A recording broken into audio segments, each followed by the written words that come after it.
Assalamualaikum warahmatullahi wabarakatuh. Perkenalkan, nama saya Anissa Nurjayanti, NPM 19130533125. Saya akan menjelaskan mengenai pengertian perencanaan dan perencanaan pembelajaran. Yang pertama, pengertian perencanaan.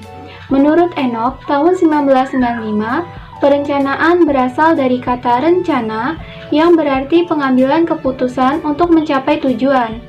Perencanaan dalam arti yang sederhana dapat dijelaskan sebagai suatu proses mempersiapkan hal-hal yang akan dikerjakan pada waktu yang akan datang untuk mencapai suatu tujuan yang telah ditetapkan terlebih dahulu.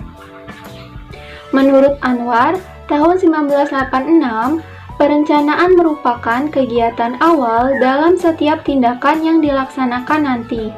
Apakah itu dilaksanakan secara tertulis ataukah hanya dalam pemikiran-pemikiran seseorang?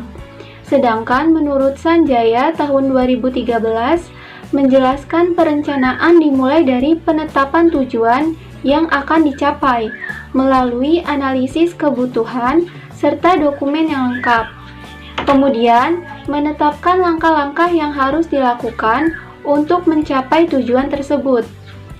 Ketika merencanakan, maka pola pikir diarahkan bagaimana agar tujuan itu dapat dicapai secara efektif dan efisien. Dari berbagai pendapat ahli, maka dapat dipahami bahwa perencanaan memiliki 4 unsur yang melingkupinya. Keempat unsur tersebut, yang pertama, adanya tujuan yang harus dicapai. Yang kedua, adanya strategi untuk mencapai tujuan. Yang ketiga, sumber daya yang dapat mendukung. Dan yang keempat, implementasi setiap keputusan. Pengertian perencanaan pembelajaran. Perencanaan pembelajaran adalah proses pengambilan keputusan hasil berpikir secara rasional tentang sasaran dan tujuan pembelajaran tertentu, yakni perubahan perilaku serta rangkaian kegiatan yang harus dilaksanakan sebagai upaya pencapaian tujuan tersebut dengan memanfaatkan segala potensi dan sumber belajar yang ada. Sanjaya 2013, 28 dalam Ananda 2019. Sementara itu menurut Ali sebagaimana dikutip Majid 2005, 20 dalam Ananda 2019, perencanaan pembelajaran adalah rumusan-rumusan tentang apa yang akan dilakukan guru dan peserta didik dalam proses pembelajaran untuk mencapai tujuan sebelum kegiatan belajar mengajar sesungguhnya dilaksanakan. Dalam hal ini, perencanaan merupakan suatu sistem yang menjelaskan adanya analisis atas semua komponen yang benar-benar harus saling terkait secara fungsi untuk mencapai tujuan. Perencanaan pembelajaran merupakan salah satu bagian dari program pembelajaran yang memuat satuan bahasan untuk disajikan dalam beberapa kali pertemuan yang digunakan untuk menyusun rencana pelajaran, sehingga dapat berfungsi sebagai acuan bagi guru untuk melaksanakan kegiatan belajar mengajar agar lebih terarah dan berjalan efisien dan efektif. Usman 2002, 61 dalam Ananda 2019. Menurut Nurdin dan Usman 2002, 86 dalam Ananda 2019, perencanaan pembelajaran merupakan pemetaan langkah-langkah ke arah tujuan yang di dalamnya tercakup unsur-unsur tujuan mengajar yang diharapkan, materi atau bahan pelajaran yang akan diberikan, strategi atau metode mengajar yang akan diterapkan, dan prosedur evaluasi yang dilakukan yang menilai hasil belajar siswa.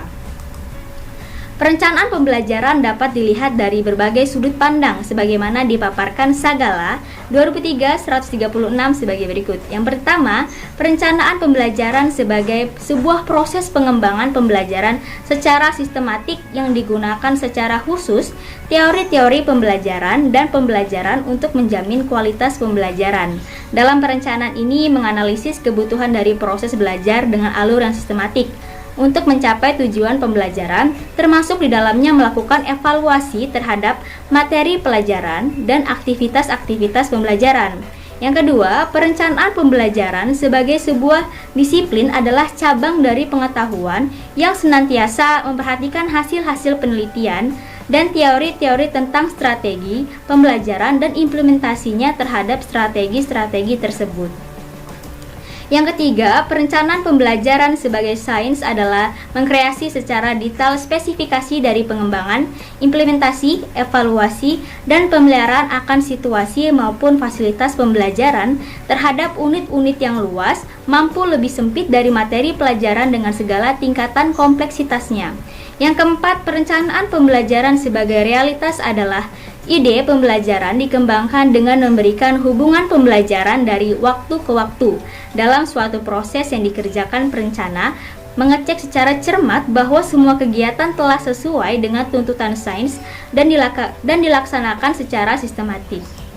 Yang kelima, perencanaan pembelajaran sebagai suatu sistem adalah sebuah susunan dari sumber-sumber dan prosedur-prosedur untuk menggerakkan pembelajaran, pengembangan sistem pembelajaran melalui proses yang sistematik. Selanjutnya, diimplementasikan mengacu kepada sistem perencanaan itu.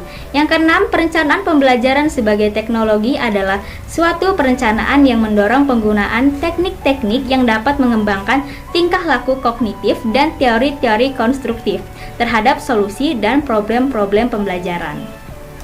Perkenalkan, nama saya Hana Salsabila Putri, NPM 1913053050, akan menjelaskan tentang karakteristik perencanaan pembelajaran. Ada beberapa karakteristik yang dapat dijadikan sebagai pertimbangan guru dalam menyusun suatu rencana pembelajaran. Yang pertama, ada penyusunan perencanaan pembelajaran ditujukan terhadap siswa yang belajar, baik dari segi kebutuhan siswa, perkembangan siswa, norma positif bagi siswa, dan minat serta perhatian siswa. Yang kedua, memiliki tahapan-tahapan yang meliputi tahapan pertama, yaitu persiapan melalui penugasan terhadap bidang keilmuan yang menjadi wewenangnya, perhatian terhadap tujuan, metode, media, sumber, evaluasi, dan kegiatan belajar siswa itu sendiri. Tahapan yang kedua yaitu tahap pelaksanaan melalui kegiatan belajar yang dinamis dan menyenangkan dengan menggunakan metode belajar yang bervariasi untuk meraih kesuksesan dan kemajuan belajar. Tahapan yang ketiga yaitu tahap evaluasi melalui alat evaluasi yang tepat, dapat dipercaya, dan memadai.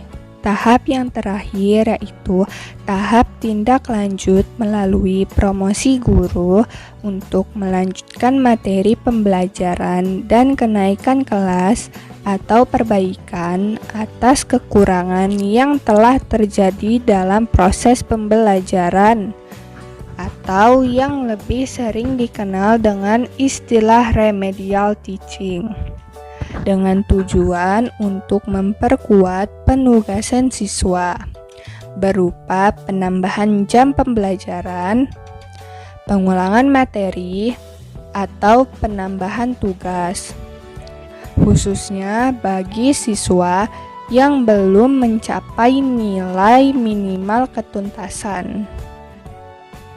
Karakteristik yang ketiga yaitu sistematis.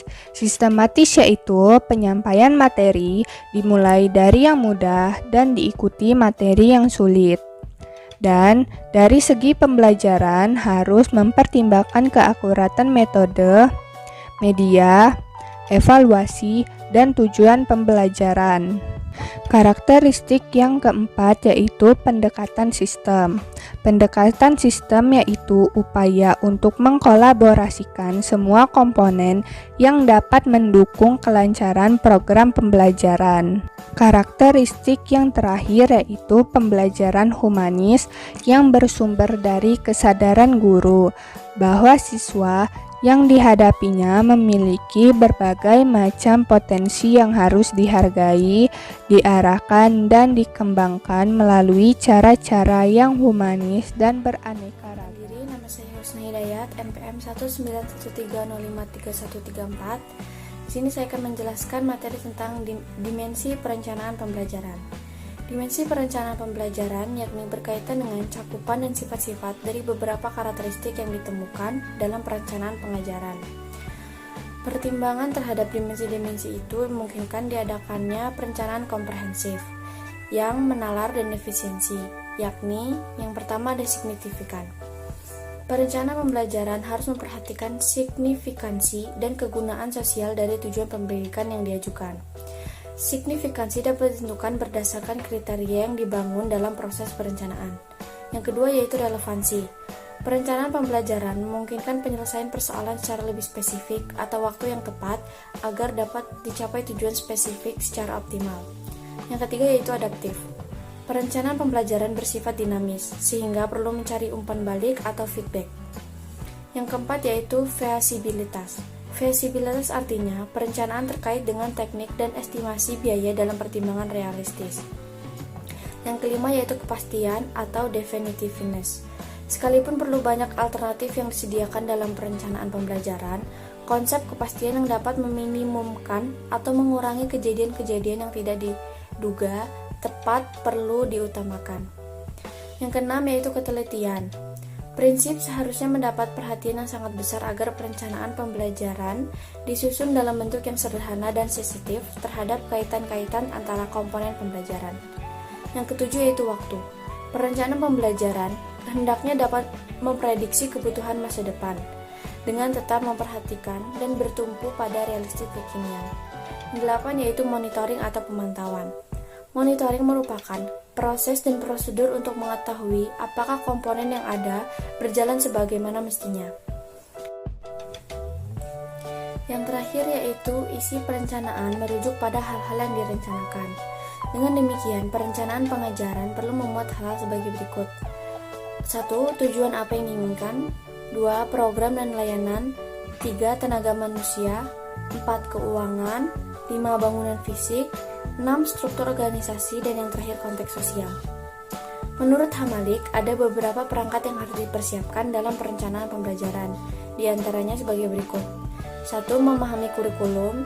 Yang kedua, menguasai bahan ajar. Yang ketiga, menyusun program pengajaran. Yang keempat, melaksanakan program pengajaran. Dan yang terakhir, menilai program pengajaran dan hasil proses belajar mengajar yang telah dilaksanakan.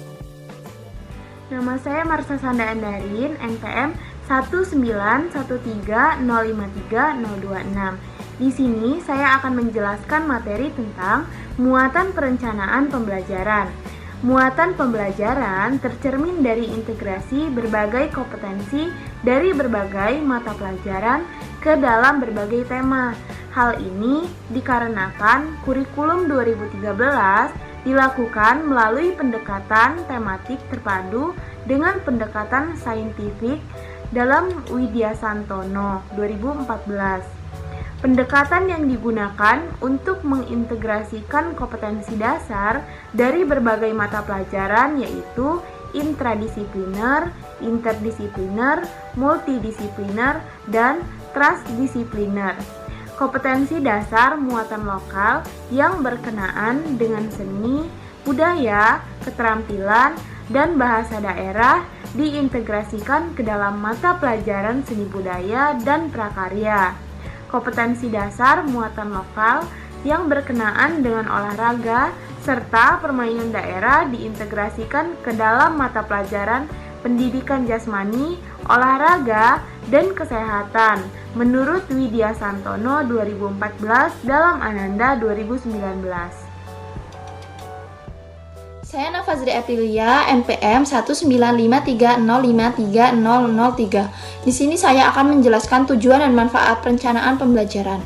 Tujuan pembelajaran pada dasarnya adalah rumusan kualifikasi kemampuan yang harus dicapai oleh siswa setelah melakukan proses pembelajaran. Rumusan kualifikasi kemampuan yang harus dimiliki siswa setelah melakukan pembelajaran dalam pembelajaran tersebut dengan perubahan perilaku. Adapun jenis perubahan perilaku tersebut secara garis besar meliputi bidang pengetahuan atau kognitif, sikap afektif, dan keterampilan psikomotor. Tujuan pembelajaran adalah rumusan perilaku siswa, pengetahuan, sikap, maupun keterampilan yang harus terjadi pada setiap selesainya proses pembelajaran. Oleh karena itu, rumusan pembelajaran harus mencerminkan perubahan yang spesifik, mudah dikontrol, dan terukur dalam setiap jenis perubahan yang telah dimiliki oleh siswa dari hasil belajar yang telah dilakukan. Selanjutnya, manfaat perencanaan pembelajaran. Manfaat yang dirasakan guru dari perencanaan pembelajaran dilakukan adalah Yang pertama, melalui proses perencanaan yang matang, maka akan terhindar dari keberhasilan yang bersifat untung-untungan. Artinya, perencanaan yang matang dan akurat maka akan mampu memprediksi seberapa besar keberhasilan yang akan dapat dicapai. Yang kedua, sebagai alat untuk memecahkan masalah. Guru harus melakukan perencanaan yang baik akan dapat memprediksi kesulitan apa yang akan dihadapi oleh siswa dalam mempelajari materi pelajaran tersebut. Yang ketiga, untuk memanfaatkan berbagai sumber belajar secara tepat. Yang keempat, perencanaan akan dapat membuat pembelajaran berlangsung secara sistematis, artinya proses pembelajaran tidak akan berlangsung seadanya, akan tetapi akan berlangsung secara terarah dan terorganisasi.